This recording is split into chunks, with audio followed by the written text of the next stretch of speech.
All right, this is our Algebra 3 test review for, well, it's test 8 anyway. I don't remember what lessons this is covering, but is it 1 through 32? All right, good. Okay, so let's see. We're going to start off with question number 8. 9 out of 10 of us missed it, need to see it. So 8 here. What on earth? It's not letting me write. Let me pause.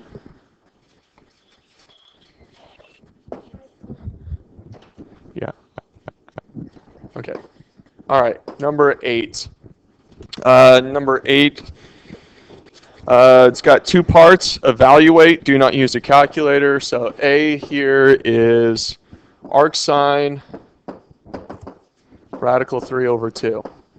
Okay, so you're looking, what arcsine means is we're looking for the degree whose angle is radical 3 over 2. Okay, so from here, I'm looking at this. Sine is opposite over hypotenuse. Notice that both of those are positive numbers. Of course, your hypotenuse is going to be, so this would be radical 3 over 2, making this one down here 1, making this 60 degrees. Okay, let's see, number 8, make sure that follows up with the answer. All right, 60 degrees is A. Okay, does that make sense? Okay, B is arcsine negative radical 3 over 2. So the negative is always going to go with my numerator. So I've got negative radical 3 in terms of what's opposite of my reference angle 2 here. Actually, no, sorry. 2 is my hypotenuse. Okay, 1 there. So this is actually negative 60 degrees.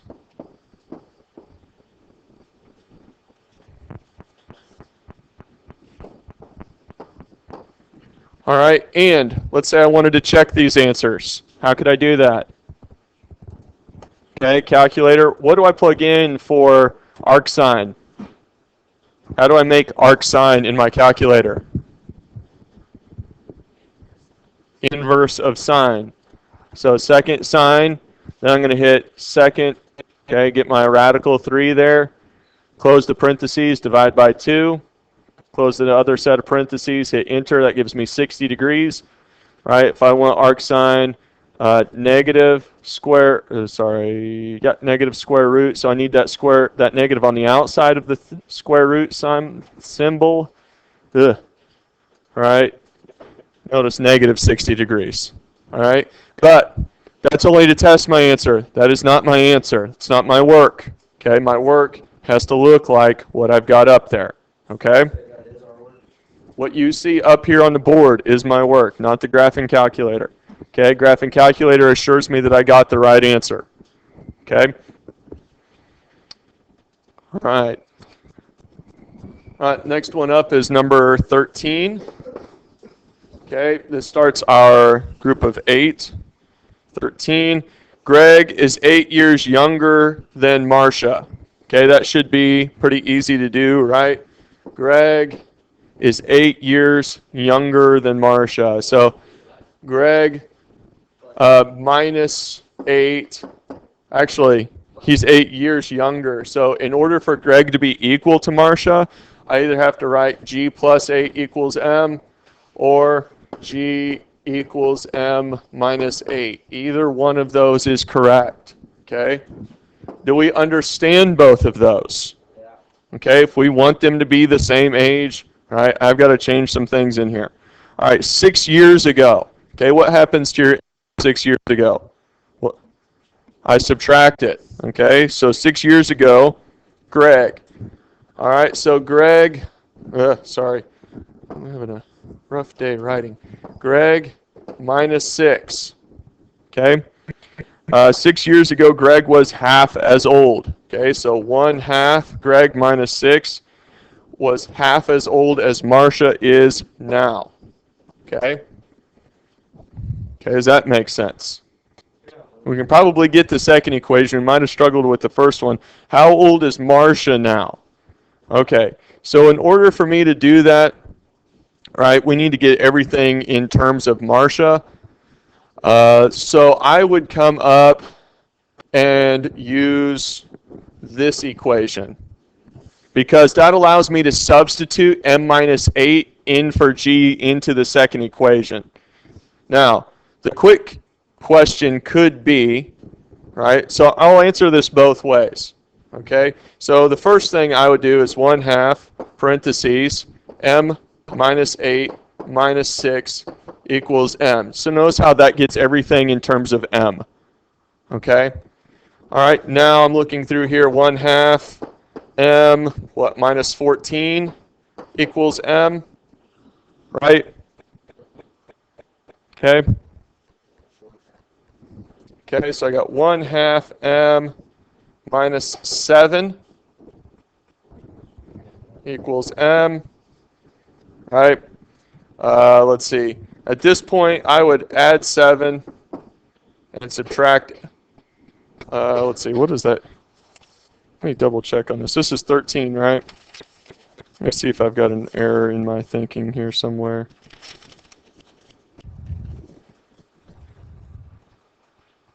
Okay, I think it starts all the way back up at the beginning form of it.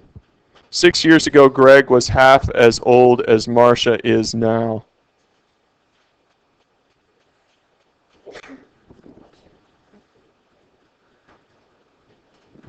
This 1/2 should go with Marcia.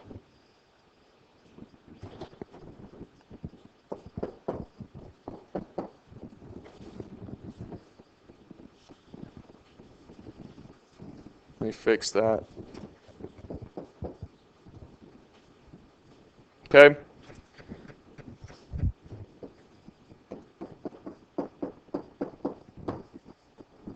Okay. So let's see, we could subtract m minus 1m. So you have negative 14 equals negative 1/2 m. I'd multiply by, what, negative 2? Multiply by the, yes. Okay, because I'm going to multiply by negative 2 over 1. M equals 28. Okay, so let's take a second look at this from I'm going to erase this from here on. Okay. Let's see. Let's take our first equation. Let's do g minus m equals negative 8. Does anybody see how I've done that? Okay, we take this equation right here, get g and m on the same side. Okay, then so I'm putting in basically my equation in standard form. Okay, then I could come to this second equation here and get g plus, or sorry, yeah, you're right, minus 1/2 m equals 6. What does that allow me to do? I can set it up as a matrix, or I could solve through elimination, right? Could I subtract my g's? Right, I'd get negative, I have negative 1 minus 1/2, which is just going to give me what? Because it's just going to give me negative 1/2, right? Because these are going to turn out to be pluses. All right, negative 8 plus 6 is what? Isn't that negative 2? Did that not work? Should that have been a negative? It should be negative 8 minus 6, so it would be negative 14. All right, yeah, should have been minus here. Whatever. No, it would be minus because you're subtracting the equations. You just put the line. Oh, that's right. So it was a positive 6, but because I'm subtracting the two equations, right, it's negative 8 minus 6, okay, which is giving me negative 14, okay, multiplying by negative 2, right, I'm still getting m equals 28. So there's more than one way. I can look at it as the solution of two linear equations, and that might help, okay? But I do still have to set these equations up correctly. All right, let's kind of keep moving on here. I probably took too much time on that. Let's look at 5. 5, find the resultant of 9 at 15 degrees plus 6 at 55 degrees. All right, so they're both in the positive quadrant, right? In the first quadrant, correct? Okay.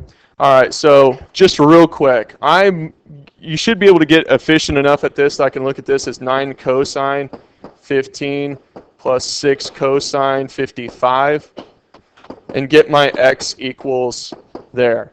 Then I can do 9 sine 15 plus 6 sine 55 and get y equals, right? Do I even need to draw the pictures? No, not really. Right? All right, so 5, let's see. All that combined in together,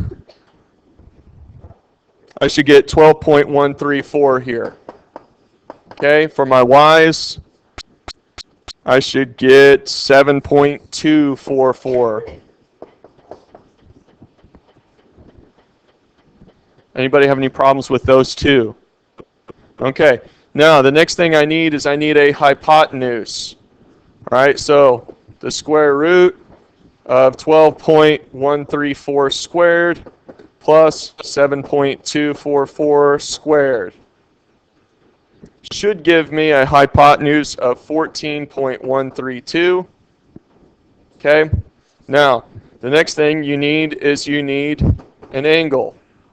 Okay, that's opposite over adjacent. In this case, that's y over x. So 7.244 over 12.134, if my calculator is in degree mode, should give me an answer of 30.84. And this works because it's still in the first quadrant. Let me look, and I want to check on your test if it stays in the first quadrant on your test, and it does. Okay, so it'll be different numbers, but it's not going to give you anything that's going to end up being drastically different. Okay? Do we understand this? Great. All right, next one is number 9. Number 9. All right. So you have a parent function f of x equals square root of x. And that graph looks like this. Now, they give you another graph, and it looks like this, correct? We have to write the equation of how that got that way. So what we did is we flipped it across the y-axis, correct? Okay, so how do we take the parent function and flip it across the y-axis? Well, you have to know how the different parts work. So let me kind of give you an illustration of if we wanted to do absolutely everything that we could do. All right, so let's say that we put a negative out front of my radical. That would flip it across the, hold on, let me see. That would flip it across the x-axis. Okay? This would flip it down. Okay?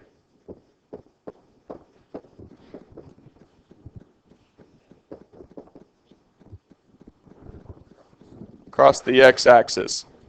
If I put a negative there, right, that's going to flip across y-axis. Yes. And so what you would wind up with, his question was, if we had both negatives, would it flip it across the x and the y? Answer is yes. I would go from where this red line is down to, I'd get something like that. Okay? Now, let's see. Plus or minus is going to be left or right. Okay? Left is plus, right is minus. Yeah, think of the t as plus, but they both have a t, so that doesn't really help, does it? All right. And then plus or minus on the outside here is up or down. Okay, up is plus, down is minus. So I've only done one thing here, right? I flipped it across the y-axis. So my equation should be f of x equals what? Let's see, this is number 9.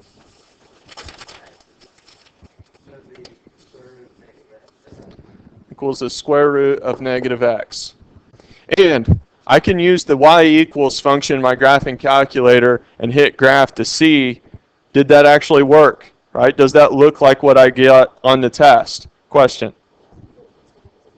I can't tell you. I mean, I could tell you if I had time to tell you, but I'd have to flip through. And they don't, unlike geometry in Algebra 2 and Algebra 1, they don't really do a great job of saying, boom, this is from here or there.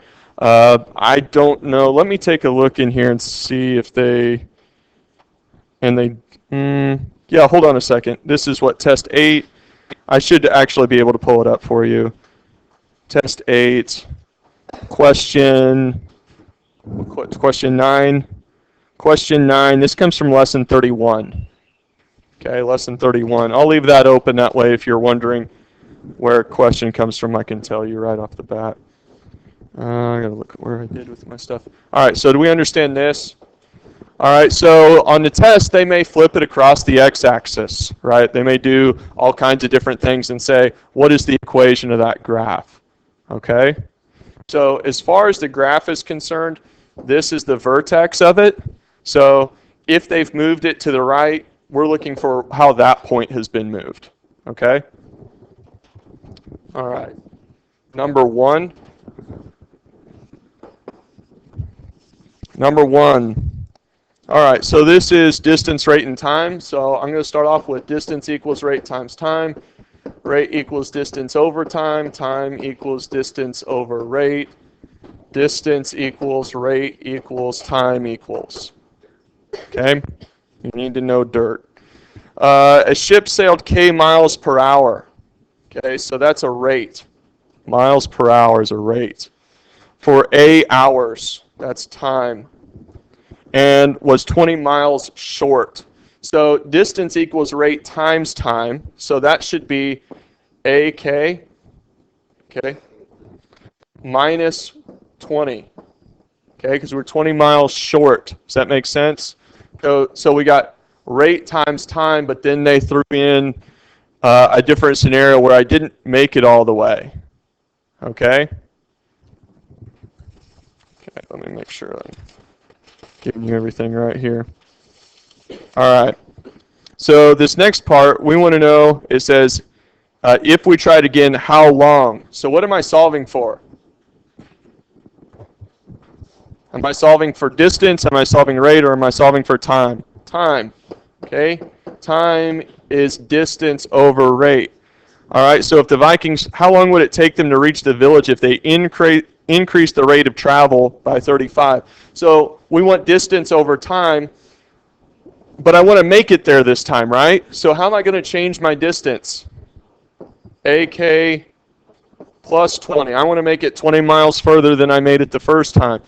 And then time is distance over rate, so how am I changing the rate?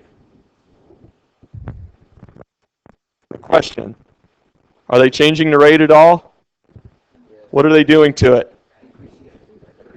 All right, well, my original rate was K, so I'm going to add 35 to it, and that's it, right? This is in hours. I can't simplify that any further. Okay? Does that make sense? Okay. All right, next one up is number 4. Number 4. We got cosine 60 degrees minus sine 270. That's a nice easy one, right? Because it's right on the line. Plus sine 330 plus cosine 90. That's another nice one because it's right on the line. So what I'm going to do for each of these is I'm going to make a coordinate plane for each of them. Okay? Now, if you want, you can go ahead and look. Okay, that's 270 is there. 90 is up here. Okay? Sign represents y, correct? All right, so what is the y value at that position at 270? 0. No. What's the y value? I'm on the y-axis. -1.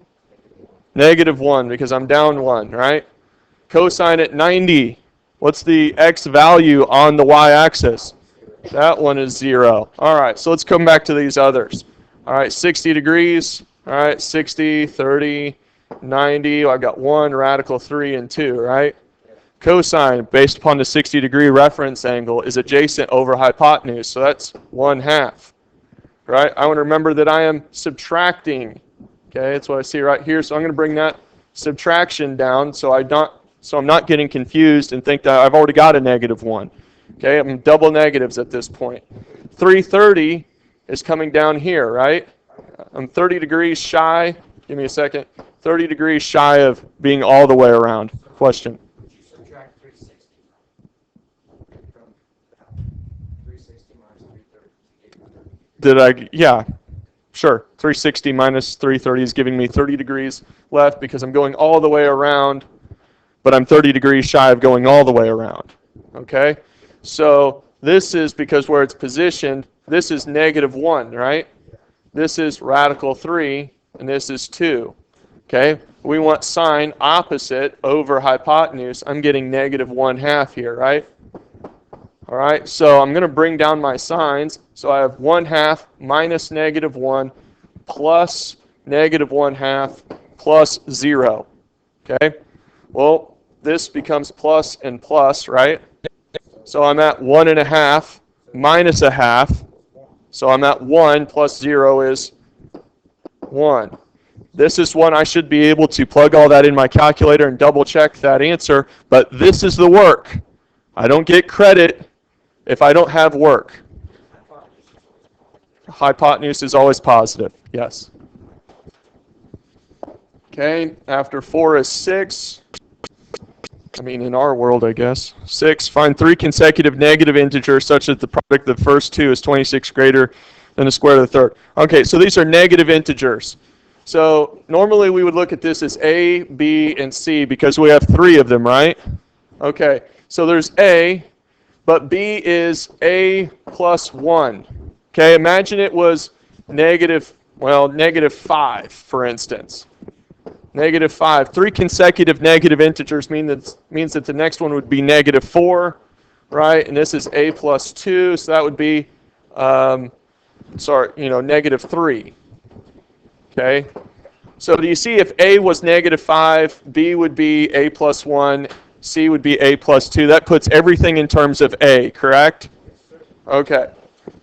So now I'm going to write my equation in A, B, C form and then substitute A plus 1 for B and A plus 2 for C. You follow me? Okay. So such that the product of the first 2, that's A times A plus 1. Okay? Because that's A times B. Does that make sense? Okay. Is 26 greater than? So we're going to subtract 26.